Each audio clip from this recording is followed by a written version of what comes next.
ആ development permit എങ്ങനെയാണ് എടുക്കുന്നത് ചോദിച്ചാൽ നമ്മൾ ആദ്യമായി തന്നെ ഇങ്ങനെ പെർമിറ്റിന്റെ ആവശ്യങ്ങൾക്ക് വേണ്ടിയിട്ട് അല്ലെങ്കിൽ കംപ്ലീഷൻ ആവശ്യത്തിന് വേണ്ടി ചെല്ലുമ്പോഴൊക്കെ പഞ്ചായത്തിൽ നിന്ന് അല്ലെങ്കിൽ മുനിസിപ്പാലിറ്റി കോർപ്പറേഷനിലൊക്കെ പ്ലോട്ടായി വാങ്ങിച്ച് നിർമ്മാണ പ്രവർത്തനം നടത്തിയിരിക്കുന്ന ആൾക്കാരോട് പ്ലോട്ട് സബ് ഡിവിഷൻ പ്ലാന് അല്ലെങ്കിൽ ലേഔട്ട് അതുപോലെ തന്നെ ടൗൺ പ്ലാനറിന്റെ ഭാഗത്തു നിന്നുള്ള അനുമതി ഇങ്ങനെയുള്ള കാര്യങ്ങളൊക്കെ ചോദിക്കാറുണ്ട്. നമസ്കാരം, എന്റെ പേര് Jinu Rose Benny. Civil tech infra സൊല്യൂഷൻസിന്റെ പുതിയൊരു വീഡിയോയിലേക്ക് എല്ലാവർക്കും സ്വാഗതം. ഞാൻ അലൻ തോമസ്. അപ്പം നമ്മുടെ ഈ ഒരു സെക്ഷൻ പ്ലോട്ട് സബ് ഡിവിഷൻ അല്ലെങ്കിൽ അതുമായി റിലേറ്റ് ചെയ്ത് കുറെ ഇഷ്യൂസ് നമ്മളിപ്പോൾ റിയൽ എസ്റ്റേറ്റ് മേഖലയിൽ ബിൽഡിംഗ് കൺസ്ട്രക്ഷൻ മേഖലയിൽ അഭിമുഖീകരിച്ചുകൊണ്ടിരിക്കുന്ന വലിയൊരു പ്രശ്നമായി മാറിയിരിക്കുകയാണ്. അപ്പം പലരും പല ബിൽഡിങ് പെർമിറ്റ് എടുക്കാൻ പോകുന്നു. പെർമിറ്റ് എടുക്കാൻ പോയിട്ട് പെർമിറ്റ് കിട്ടുന്നില്ല. ഇനി പെർമിറ്റ് കിട്ടിയവർക്ക് കമ്മീഷൻ കിട്ടുന്നില്ല. അത് ഈ പ്ലോട്ട് വാങ്ങിച്ച് പെരവ അല്ലെങ്കിൽ ബിൽഡിങ്ങുകൾ പണിയുന്ന ആൾക്കാർക്ക് സംഭവിക്കുന്ന പ്രശ്നങ്ങളാണിത്. അപ്പൊ ഇതിന്റെ കാരണങ്ങൾ എന്തൊക്കെയാണ്, ഇതെങ്ങനെ നമുക്ക് പരിഹരിക്കാം അല്ലെങ്കിൽ എങ്ങനെ തുടങ്ങിയ കാര്യങ്ങളാണ് നമ്മൾ ഈ ഒരു വീഡിയോ കൂടി നിങ്ങളുമായിട്ട് സംവദിക്കാൻ ആഗ്രഹിക്കുന്നത്.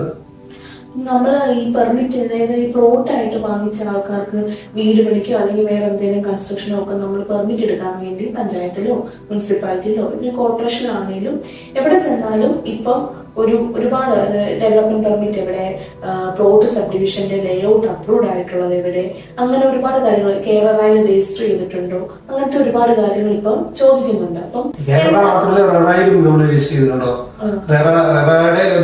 സെൻട്രൽ ഗവൺമെന്റിന്റെ അതുപോലെ തന്നെ കേരള സ്റ്റേറ്റിന്റെ കേരള എന്ന് പറഞ്ഞത്. അപ്പം രണ്ട് അതോറിറ്റി ഉണ്ട്. ഓക്കെ, നമ്മൾ ഈ ഡെവലപ്മെന്റ് പെർമിറ്റ് എന്ന് പറയുന്നത് എന്താണ്, നമുക്ക് എവിടെ നിന്നാണ് ആ ഡെവലപ്മെന്റ് പെർമിറ്റ് ലഭിക്കുന്നത്?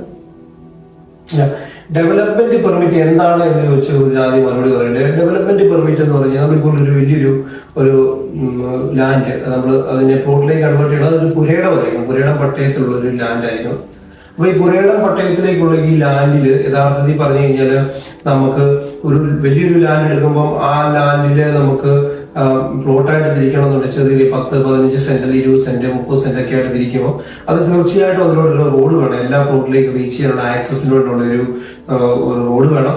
അതുപോലെ തന്നെ ഓരോ ഈ റോഡിൽ നിന്ന് ഓരോ പ്ലോട്ടിലേക്കുള്ള ഓരോ പ്ലോട്ടുകളും വേണം. അപ്പൊ ഈ പ്ലോട്ടുകളായിട്ട് തിരിക്കുമ്പോൾ ഒരു വലിയ ലാൻഡ് ഒരിക്കലും ലെവലായിരിക്കില്ല. ഒന്നെങ്കിൽ കുഴിയായിരിക്കും, ഡിപ്പായിരിക്കും, അല്ലെങ്കിൽ ഉയരം കൂടിയ സ്ഥലമായിരിക്കും. ഇങ്ങനെയുള്ള ഒത്തിരി വേരിയേഷൻസ് ഈ ലാൻഡ് കാണുമല്ലോ. അപ്പൊ അതിനെ ലാൻഡിലേക്ക് ഡെവലപ്പ് ചെയ്യാനായിട്ട് ഒന്നെങ്കിൽ മണ്ണ് കട്ട് ചെയ്യേണ്ടി വരും, അല്ലെങ്കിൽ മണ്ണ് ഫില്ല് ചെയ്യേണ്ടി വരും, അല്ലെങ്കിൽ മണ്ണ് ചിലപ്പോൾ കൊണ്ടുപോകേണ്ടി വരും, വെളിയിലോട്ട് കൊണ്ടുപോകേണ്ടി വരും, ചിലപ്പോൾ മണ്ണ് വെളിയിൽ നിന്ന് കൊണ്ടുവരേണ്ടി വരും. പിന്നെ അതുപോലെ കല്ലുകെട്ടുകൾ വേണ്ടി വരും, സ്റ്റോൺ കട്ട് ചെയ്ത് മാറ്റേണ്ടി വരും. ഇങ്ങനെ ഒത്തിരി പ്രോസസ്സ് വഴിയാണ് നമ്മളൊരു ലാൻഡിന് ഒരു ഹൗസ് പ്ലോട്ട് അല്ലെങ്കിൽ ഒരു ബിൽഡിങ്ങിന് വേണ്ടിയിട്ട് അനുയോജ്യമായ ഏത് തരത്തിലുള്ള ബിൽഡിംഗ് ആണെങ്കിൽ അതിന് അനുയോജ്യമായിട്ടുള്ള ഒരു പ്ലോട്ട് പരുവത്തിലേക്ക് അതിനെ മാറ്റുന്നത്. അപ്പൊ ആ ഒരു പരുവത്തിലേക്ക് മാറ്റുന്ന കുറെ എർത്ത് വർക്ക് ആവശ്യമായി വരും. ഈ എർത്ത് വർക്കിനെ കൃത്യമായിട്ട് നമ്മൾ കാണിക്കാനായിട്ട് ആദ്യമായി നമുക്കൊരു ലേഔട്ട് വേണം. അതായത് ഇത് എങ്ങനെയാണ് പ്ലോട്ട് വരുന്നത് എന്നുള്ളത് ഒരു പ്ലാൻ, ലേഔട്ട് പ്ലാൻ പറയും. അതിനുശേഷം നമ്മൾക്ക് വേണ്ടത് ഈ ലേഔട്ട് പ്ലാനിലേക്ക് നമ്മൾ ഇതിന്റെ കൺവേർഷന്റെ ഭാഗമായി എത്ര മണ്ണ് നമ്മൾ അവിടുന്ന് കട്ട് ചെയ്ത് മാറ്റുന്നു, എത്ര ഫില്ല് ചെയ്യുന്നു, അല്ലെങ്കിൽ എങ്ങനെ. ഇപ്പം അതിന് അങ്ങനെ നമ്മൾ ചെയ്യുന്ന ആ പ്രോസസ്സിനെ നമ്മൾ വരച്ച് അതിന്റെ വോളിയം കാൽക്കുലേറ്റ് ചെയ്ത് എടുക്കുന്ന പെർമിറ്റിന് പറയുന്ന പേരാണ് ഡെവലപ്മെന്റ് പെർമിറ്റ് എന്ന് പറയുന്നത്. ആ ഡെവലപ്മെന്റ് പെർമിറ്റ് എങ്ങനെയാണ് എടുക്കുന്നത് എന്ന് ചോദിച്ചാൽ നമ്മൾ ആദ്യമായി തന്നെ നമുക്ക് ഒരു കോണ്ടൂർ സർവേ എടുക്കുക എന്നുള്ളത്. ആ കോണ്ടൂർ സർവേ വഴി അതിന്റെ ജിയോഗ്രഫിക്കൽ പ്രൊഫൈൽ എന്താണെന്നുള്ളത് മനസ്സിലാക്കുന്നു. ആ പ്രൊഫൈലിനെ മനസ്സിലാക്കിക്കൊണ്ട് ഒരു എക്സ്പെർട്ട് ആയിട്ടുള്ള സിവിൽ എഞ്ചിനീയർ അതിനെ കൃത്യമായിട്ട് അതിന്റെ കട്ടിങ്ങും ഫില്ലിങ്ങും, അതായത് കട്ടിങ് എത്രയാണ്, ഫില്ലിങ് എത്രയാണ്, ഓരോ പ്ലോട്ടും ഡെവലപ്പ് ചെയ്യുന്നതിന് എത്ര കട്ടിങ് ആവും, എത്ര ഫില്ലിങ് ആവും എന്ന് കാണിച്ച് അതിനകത്ത് എത്ര മണ്ണ് കൂടുതലായി വരുന്നു, അങ്ങനെയാണെങ്കിൽ അതിന് കട്ടിങ് ആണ് കൂടുതൽ വരുന്നത്. ഈ മണ്ണ് ഫില്ല് ചെയ്തതിനു ശേഷം ഫില്ലിങ് മണ്ണിന് ഒഴിവാ കൂടുതലെങ്കിൽ അവിടെ നമുക്ക് കൂടുതൽ മണ്ണ് ഫില്ലിങ് ആവശ്യമാകും. മണ്ണ് നമുക്ക് കൊണ്ടുവരണമെന്നായി. ഇനി നമ്മൾ കുഴിവിനേക്കാളും കൂടുതൽ ഫില്ലിങ് ഉണ്ട്. ആ ഫില്ലിങ് നമ്മൾ നികത്തിയതിനു ശേഷം പിന്നെയും മണ്ണ് കൂടുതൽ വരുവാണെങ്കിൽ നമുക്ക് അതിനെ വെളിയിലേക്ക് കൊണ്ടുപോകണം. അതിന് ട്രാൻസിറ്റ് പാസ് എന്നുള്ള സംഭവം എടുക്കണം. അത് വെളിയിലേക്ക് കൊണ്ടുപോകാൻ വേണ്ടിയിട്ട് മണ്ണ് വേണ്ടി. ഇങ്ങനെയുള്ള ഒത്തിരി കാര്യങ്ങൾ ഒത്തുചേരുന്നതാണ് ഈ പറയുന്ന ഡെവലപ്മെന്റ് പെർമിറ്റ് എന്ന് പറയുന്നത്. അപ്പോൾ ഡെവലപ്മെന്റ് പെർമിറ്റ് എടുക്കണമെന്നുണ്ടെങ്കിൽ ആദ്യമായി തന്നെ ഒരു കോണ്ടൂർ സർവേ എടുക്കണം. ഒരു എക്സ്പെർട്ട് എഞ്ചിനീയറിന്റെ ഒരു ആവശ്യമുണ്ട്. അദ്ദേഹത്തെ കൊണ്ട് ഇത് കൃത്യമായിട്ട് ഇതിന്റെ കട്ടിങ്ങും ഫില്ലിങ്ങും അതുപോലെ തന്നെ ഈ ലേഔട്ടിലേക്ക് കൺവേർട്ട് ചെയ്യാനുള്ള എർത്ത് വർക്ക് എത്രയാണെന്ന് കാൽക്കുലേറ്റ് ചെയ്ത് അത് പഞ്ചായത്തിൽ കാണിച്ച് പഞ്ചായത്തിൽ നിന്ന് പഞ്ചായത്ത് സെക്രട്ടറിയുടെ കയ്യിൽ നിന്ന് വാങ്ങിക്കുന്ന പെർമിറ്റ് അനുമതിക്ക് പറയുന്ന പേരാണ് ഡെവലപ്മെന്റ് പെർമിറ്റ് എന്ന് പറയുന്നത്. ഓക്കെ നമ്മളപ്പോ പ്ലോട്ട് ആയിട്ട് സബ്ഡിവൈഡ് ചെയ്യാൻ വേണ്ടിയിട്ട് ഈ ലാൻഡിനെ ഡെവലപ്പ് ചെയ്തെടുക്കുന്ന ആ പ്രോസസ്സിന് വേണ്ടി നമ്മൾ അതാത് ലോക്കൽ ബോഡിയിൽ നിന്ന് എടുക്കുന്ന പെർമിറ്റ് ആണ് ഡെവലപ്മെന്റ് പെർമിറ്റ്. അത് പഞ്ചായത്ത് തന്നെയാണോ ആവണമെന്നില്ല. നിർബന്ധമായും ഒരുപക്ഷെ പഞ്ചായത്തിന്റെ പരിധിയാണ് പഞ്ചായത്ത്, ഇനി മുനിസിപ്പാലിറ്റിയുടെ പരിധിയാണ് മുനിസിപ്പാലിറ്റി, കോർപ്പറേഷന്റെ പരിധിയിലാണെങ്കിൽ കോർപ്പറേഷൻ. അപ്പൊ അതായത് ഏത് ലോക്കൽ അതോറിറ്റിയുടെ കീഴിലാണോ നമ്മൾ വസിക്കുന്നത്, നമുക്ക് ഈ പറഞ്ഞ നിർമ്മാണം ആവശ്യമായി വരുന്നത് അവിടുത്തെ അതോറിറ്റിയുടെ കീഴിലാണ് ഈ പറഞ്ഞ ഡെവലപ്മെന്റ് പെർമിറ്റിന് നമ്മൾ അപേക്ഷിക്കേണ്ടത്. ഓക്കെ, അപ്പൊ ഡെവലപ്മെന്റ് പെർമിറ്റ് നമുക്ക് ഇഷ്യൂ ചെയ്യുന്നത് ലോക്കൽ ബോഡീസിലെ സെക്രട്ടറിമാരാണ്. ഇതുപോലെ തന്നെ നമ്മൾ ഇങ്ങനെ പെർമിറ്റിന്റെ ആവശ്യങ്ങൾക്ക് വേണ്ടിയിട്ട് അല്ലെങ്കിൽ കംപ്ലീഷൻ ആവശ്യങ്ങൾക്ക് വേണ്ടി ചെല്ലുമ്പോഴൊക്കെ പഞ്ചായത്തിൽ നിന്ന് അല്ലെങ്കിൽ മുനിസിപ്പാലിറ്റി കോർപ്പറേഷനിലൊക്കെ പ്ലോട്ടായി വാങ്ങിച്ച് നിർമ്മാണ പ്രവർത്തനം നടത്തിയിരിക്കുന്ന ആൾക്കാരോട് പ്ലോട്ട് സബ് ഡിവിഷൻ പ്ലാന് അല്ലെങ്കിൽ ലേഔട്ട് അതുപോലെ തന്നെ ടൗൺ പ്ലാനറിന്റെ ഭാഗത്തു നിന്നുള്ള അനുമതി ഇങ്ങനെയുള്ള കാര്യങ്ങളൊക്കെ ചോദിക്കാറുണ്ട്. അപ്പം അത് എന്തൊക്കെയാണ്? പിന്നെ അതുപോലെ തന്നെ റെറായുടെ രജിസ്ട്രേഷൻ ഇങ്ങനെ തുടങ്ങിയ കുറെ കാര്യങ്ങൾ അത് എന്തൊക്കെയാണെന്ന് ഒന്ന് വിവരിക്കാം.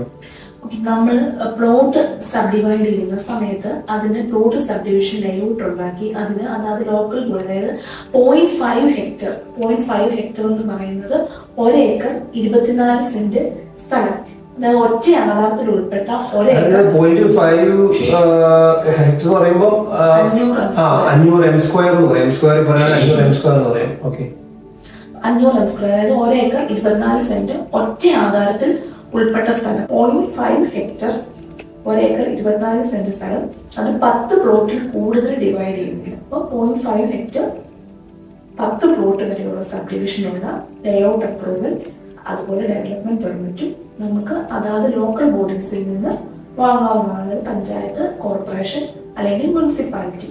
ഇനി 0.5 ഹെക്ടറിൽ കൂടുതലും 10 പ്ലോട്ടിൽ കൂടുതലുമാണെങ്കിൽ അതാത് ഡിസ്ട്രിക്റ്റിലെ ഡിസ്ട്രിക്ട് ടൗൺ പ്ലാനർ ഓഫീസറിൽ നിന്നാണ് ലേഔട്ട് അപ്രൂവൽ, അതായത് plot sub division layout approval വാങ്ങേണ്ടത്. അപ്പം ഡിസ്ട്രിക്ട് ടൗൺ പ്ലാനറിൽ നിന്ന് നമ്മൾ plot sub division layout approval വാങ്ങുമ്പോൾ ഡെവലപ്മെന്റ് പെർമിറ്റ് നമുക്ക് അനുവദിച്ചു തരുന്നത് അതാത് പഞ്ചായത്തിലെ സെക്രട്ടറിമാരാണ്. പഞ്ചായത്ത് അല്ലെങ്കിൽ കോർപ്പറേഷൻ, മുനിസിപ്പാലിറ്റിയിലെ സെക്രട്ടറിമാരാണ് ഡെവലപ്മെന്റ് പെർമിറ്റ് അനുവദിച്ചു തരുന്നത്. പ്ലോട്ട് ലേഔട്ടിന്റെ അപ്രൂവൽ വരുന്നത് ഡിസ്ട്രിക്ട് ടൗൺ പ്ലാനർ ഓഫീസർ. അതായത് 0.5 ഹെക്ടറിൽ കൂടുതലും 10.5 കുറവാണെങ്കിൽ 10 പ്ലോട്ടിൽ കൂടുതൽ ഡിവൈഡ് ചെയ്യുന്നുണ്ടെങ്കിൽ നമ്മുടെ ടൗൺ പ്ലാനിംഗ് ഓഫീസറിൽ നിന്ന് തന്നെ plot sub division layout approval വാങ്ങണം.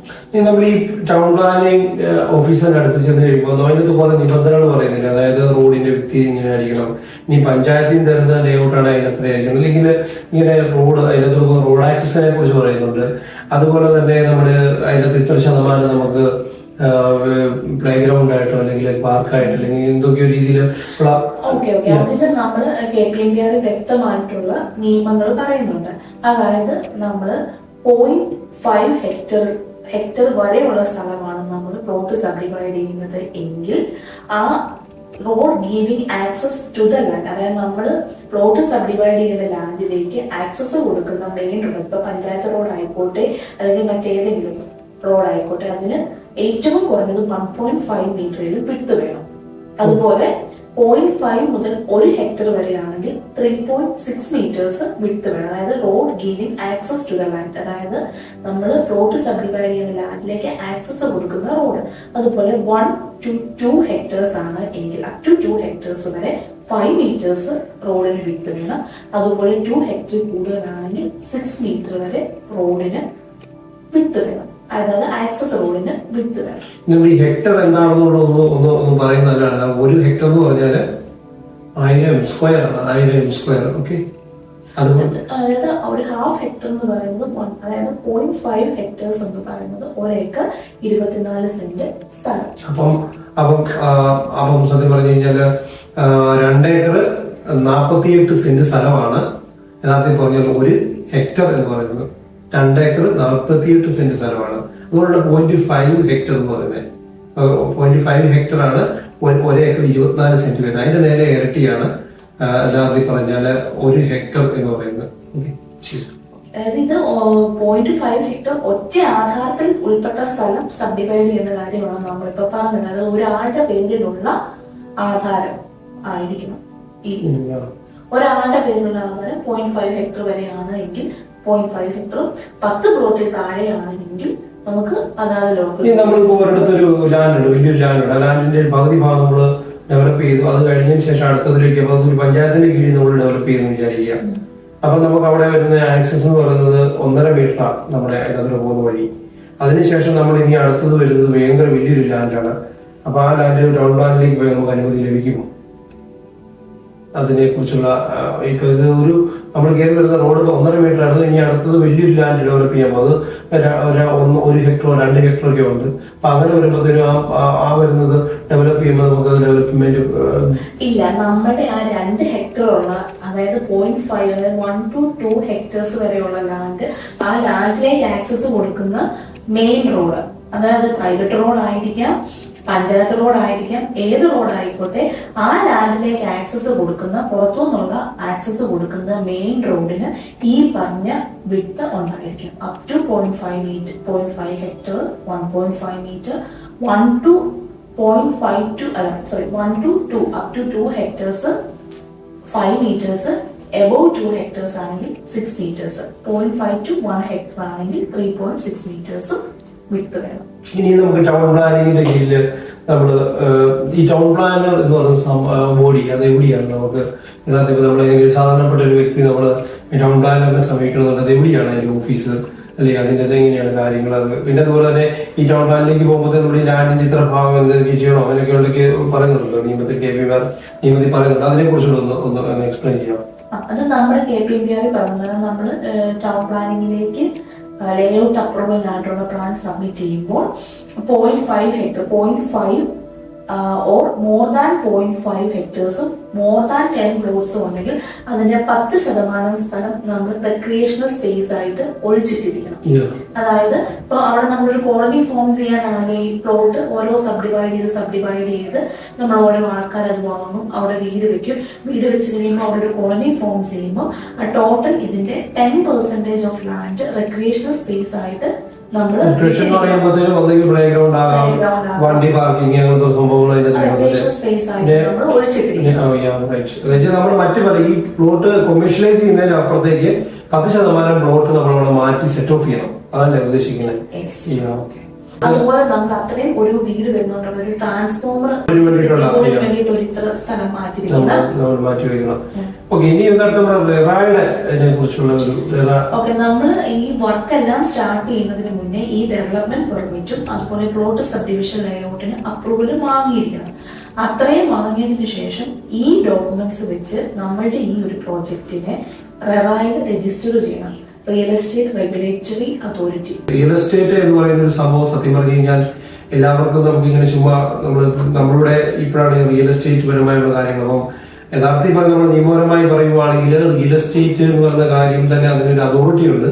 നമുക്ക് അത് 2 ആക്ട് ആണുള്ളത്. ഗവൺമെന്റ് ആക്ട്, സെൻട്രൽ ആക്ടും ഉണ്ട്, സ്റ്റേറ്റ് ആക്ടും ഉണ്ട്. സ്റ്റേറ്റിന്റെ കീഴിലുള്ളതാണ് കേരള എന്ന് പറയും, കേരള എന്ന് പറയും, Kerala real estate regulatory authority എന്ന് പറഞ്ഞത്. ഇപ്പൊ ഈ റെറായി നമ്മൾ രജിസ്റ്റർ ചെയ്യുമ്പോൾ നമുക്ക് 2 രീതിയിലാണ് ഇത് രജിസ്റ്റർ ചെയ്യാൻ പറ്റുന്നത്. ഒന്ന് ഒരു ബ്രോക്കറായിട്ട് അല്ലെങ്കിൽ ഒരു ഏജന്റ് ആയിട്ട് ചെയ്യുന്നയാളെ ഏജന്റ് ആയിട്ട് നമുക്ക് രജിസ്റ്റർ ചെയ്യാം. അതുപോലെ പ്രൊമോട്ടേഴ്സ്, അതായത് ഈ പറഞ്ഞതുപോലെ ലാൻഡിനോട് നമ്മളിത് ആരാണോ ഇത് ഡിവൈഡ് ചെയ്ത് ബൈഫ്ലൊക്കേറ്റ് ചെയ്ത് വിൽക്കാൻ ആഗ്രഹിക്കുന്നയാള് അദ്ദേഹത്തിന് നമ്മൾ ഇതിന്റെ പ്രൊമോട്ടറായിട്ട് നമുക്ക് ഇതിനകത്ത് നമ്മൾ രജിസ്റ്റർ ചെയ്ത ലൈസൻസ് അല്ലെങ്കിൽ അതിന്റെ ഒരു മെമ്പർഷിപ്പ് എടുക്കേണ്ടി വരും.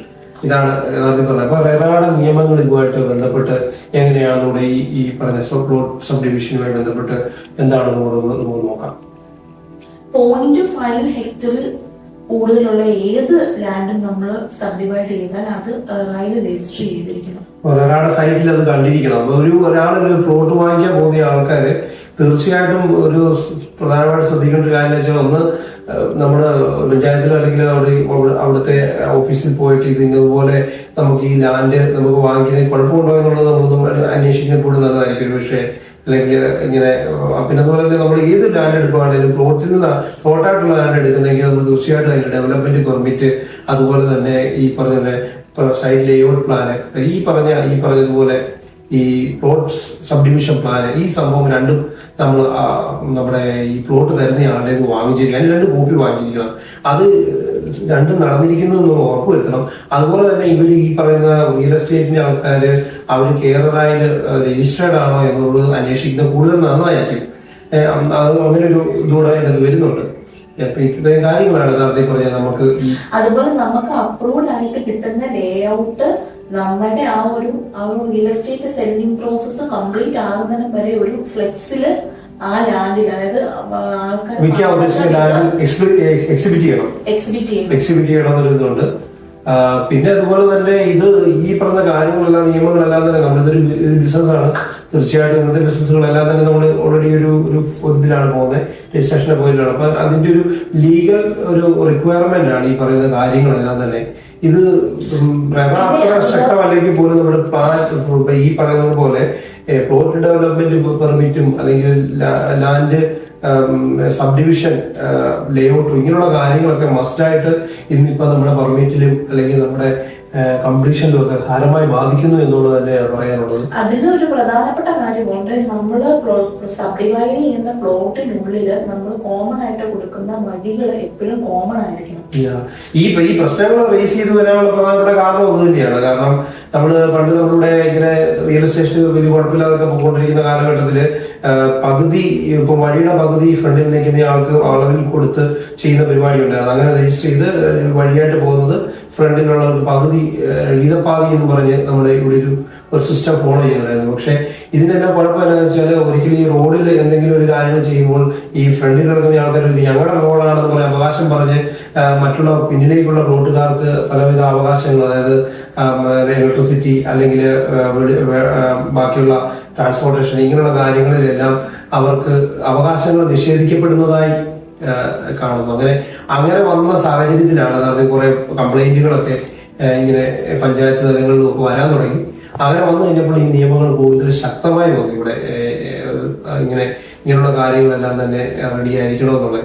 അപ്പം അങ്ങനെയാണ് കാര്യം. അതുപോലെ ഈ നമ്മള് റോഡിനുള്ളിലൂടെ കാണിക്കുന്ന റോഡുകൾക്ക് നമ്മൾ 75 മീറ്റർ വരെയാണ്, അപ് ടു 75 മീറ്റർ വരെയാണ് എങ്കിൽ 3 മീറ്റേഴ്സ് വിഡ്ത്ത് മതി.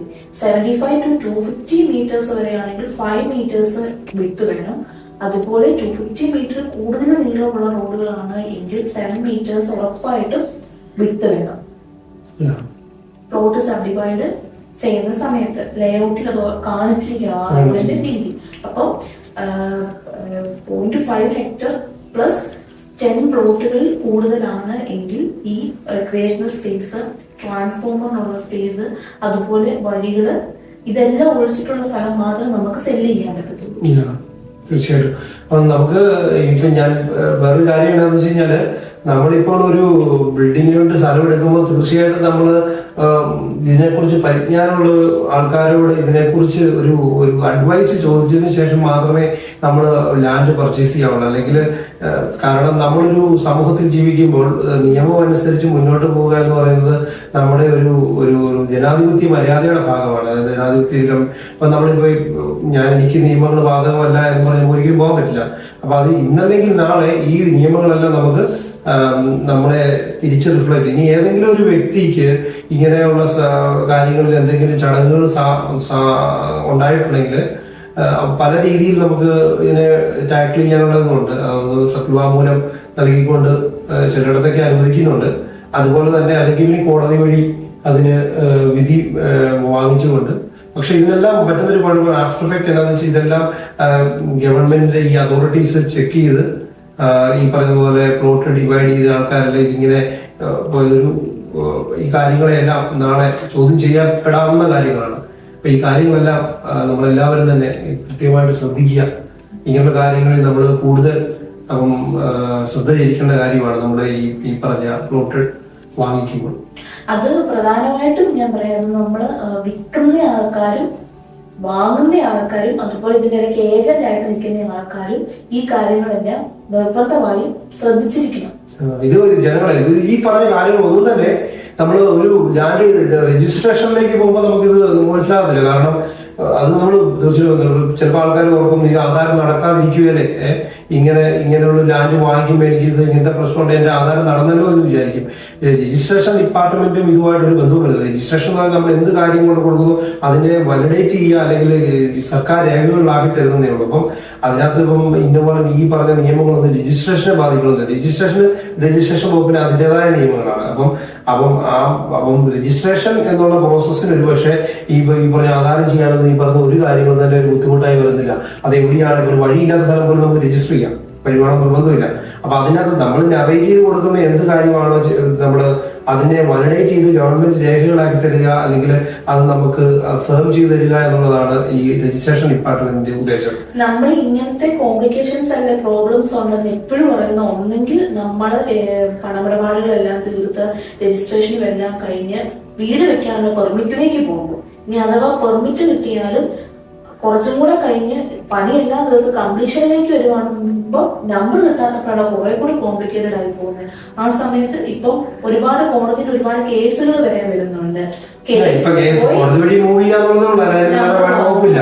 നമ്മള് കോടതി വഴി മൂവ് ചെയ്ത് അതിനെ നമ്മള് എന്ത് ചെയ്യുന്നത്, ഈ പറഞ്ഞ ഇഷ്യൂ വരുന്നവർക്ക് ഒരിക്കലും ലാൻഡ് വേണമെന്ന് നോക്കാൻ പറ്റില്ല. അല്ലെങ്കിൽ അവരുടെ പ്രൊജക്ട് ഇത്രയും വലിയൊരു ഫണ്ട് മുടക്കിയതിനു ശേഷം അതിന്, പക്ഷെ ഈ കോടതി പോകുന്ന കോടതി ചെലവ്, വക്കീലിനെ വെക്കുന്ന കാര്യങ്ങൾ, അതിന്റെ വിധി വരുന്ന കാര്യങ്ങൾ, ഡിലേ, ഇങ്ങനെയുള്ള കാര്യങ്ങളെല്ലാം നമ്മളിപ്പോ എക്സ്പെക്ട് ചെയ്യേണ്ടി വരും. അപ്പം ഇത്രയും കോടതി വഴി നമുക്ക് തീർച്ചയായിട്ടും ഇതിനൊരു ആൻസർ കിട്ടുമെന്ന് പ്രതീക്ഷിക്കാം. കാരണം നമുക്ക് അങ്ങനെയാണല്ലോ നമ്മുടെ സിസ്റ്റം മൂവ് ചെയ്യുന്നത്. അപ്പം അങ്ങനെ നമുക്ക് തീർച്ചയായിട്ടും അതിനൊരു വഴി വകുപ്പുണ്ട്. ഇങ്ങനെ രീതിയിൽ നമുക്ക് അതിനെ പരിഹരിച്ചെടുക്കാം. എന്താണെങ്കിലും പ്ലോട്ട് വിൽക്കുന്നവരും വാങ്ങുന്നവരും ശ്രദ്ധിക്കുക ഈ കാര്യങ്ങൾ, അതായത് development permit, plot layout approval, Kerala registration. ഈ പറഞ്ഞ കാര്യം നിങ്ങൾ എല്ലാവരും തന്നെ അതുകൊണ്ട് ഇങ്ങനത്തുള്ള രീതിയിലുള്ള നിങ്ങൾക്ക് ഒരു പ്ലോട്ട് വാങ്ങിക്കണം, ഒരു വീട് വെക്കണം, ഇങ്ങനെയുള്ള കാര്യങ്ങളിലെല്ലാം പോകുമ്പോൾ പ്ലോട്ടായിട്ടാണ് നിങ്ങൾ സ്ഥലം വാങ്ങിക്കുന്നതെങ്കിൽ, നിങ്ങൾ ഈ പ്ലോട്ട് കച്ചവടം ചെയ്യുന്ന അല്ലെങ്കിൽ ഇതുപോലെ ഒരു വാണിജ്യ ആവശ്യത്തിന് വേണ്ടി സ്ഥലം ഇങ്ങനെ മുറിച്ചു വിൽക്കുന്ന ആൾക്കാരെന്നാണ് വാങ്ങിക്കുന്നെങ്കിൽ, അവർ വാങ്ങിക്കുന്നതിന് മുന്നേ തന്നെ ആദ്യം തന്നെ നിങ്ങളുടെ എക്സ്പെർട്ട് ആയിട്ടുള്ള ഒരു എഞ്ചിനീയേഴ്സിന്റെ അടുത്ത് നിങ്ങൾ സമീപിക്കുക. ഞങ്ങൾ ഈ സേവനങ്ങളെല്ലാം ഞങ്ങൾ നൽകുന്നുണ്ട്.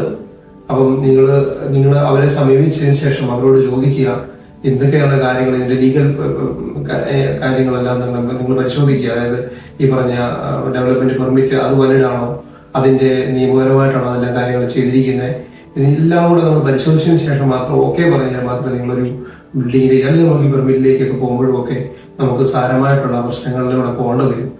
ഈ കാര്യങ്ങൾ ഇപ്പൊ ശ്രദ്ധിക്കുവാണെങ്കിൽ ഫ്യൂച്ചറിലേക്കുള്ള ഒരുപാട് കോംപ്ലിക്കേഷൻസ് നമുക്ക് ഒഴിവാക്കാൻ പറ്റും. നമ്മൾ ഇതുപോലുള്ള ആനുകാലിക പ്രസക്തിയുള്ള പല ഇന്ററാക്ഷൻ വീഡിയോകളുമാണ് ഞങ്ങൾ ഇവിടെ ചെയ്യുന്നത്. ഞങ്ങൾ ഇപ്പോൾ ഈ ഒരു സാഹചര്യത്തിൽ വളരെ ആൾക്കാർ ബുദ്ധിമുട്ട് അനുഭവിക്കുന്ന ഒരു മേഖലയാണ് ഈ പ്ലോട്ട് വാങ്ങിക്കുന്നതിനും അല്ലെങ്കിൽ ഇതുപോലെ പെർമിറ്റ് ചെയ്യുന്ന കാര്യങ്ങളിൽ ഒത്തിരി കെ-സ്മാർട്ട് മുതലുള്ള ഓൺലൈൻ പ്ലാറ്റ്ഫോമുകൾ വന്നതോടുകൂടി തീർച്ചയായിട്ടും ഈ കാര്യങ്ങളിലെല്ലാം തന്നെ ആൾക്കാർ കുറെ അജ്ഞരാണ്. അതുകൊണ്ടാണ് ഞങ്ങൾ ഇങ്ങനത്തെ കാര്യങ്ങളിൽ ഒരു വീഡിയോ ഇടാമെന്ന് വിചാരിച്ചു. ഞങ്ങൾ രണ്ടുപേരും ഹസ്ബൻഡ് ആൻഡ് വൈഫാണ്. ഞങ്ങൾ രണ്ടുപേരും സിവിൽ എഞ്ചിനീയേഴ്സ് ആണ്. അപ്പം ഞങ്ങൾ ഇതുപോലുള്ള സേവനങ്ങൾ ഞങ്ങൾ നിങ്ങൾക്ക് പ്രൊവൈഡ് ചെയ്യുന്നുണ്ട്. ഇപ്പൊ ഈ പറഞ്ഞ വീഡിയോയുമായി ബന്ധപ്പെട്ട് എന്തെങ്കിലും രീതിയിലുള്ള സംശയങ്ങൾ നിങ്ങൾക്ക് ഉണ്ടെങ്കിൽ തീർച്ചയായും ഞങ്ങളുടെ കമന്റ് ബോക്സിൽ നിങ്ങൾ കമന്റ് ചെയ്യുക. ഞങ്ങൾ തീർച്ചയായും നിങ്ങളെ കോൺടാക്ട് ചെയ്ത് നിങ്ങൾക്ക് അതിനുള്ള മറുപടി നൽകുന്നതാണ്, നിങ്ങളെ ഗൈഡ് ചെയ്യുന്നതാണ്. അപ്പോൾ ഈ പറഞ്ഞതുപോലെ തന്നെ ജിനു, ഇതുപോലുള്ള വീഡിയോകൾ ഞങ്ങൾ തുടർന്നും ചെയ്യുന്നതാണ്. വീഡിയോകൾക്കായി ചാനൽ സബ്സ്ക്രൈബ് ചെയ്യുക, ലൈക്ക് ചെയ്യുക, സപ്പോർട്ട് ചെയ്യുക. Thank you.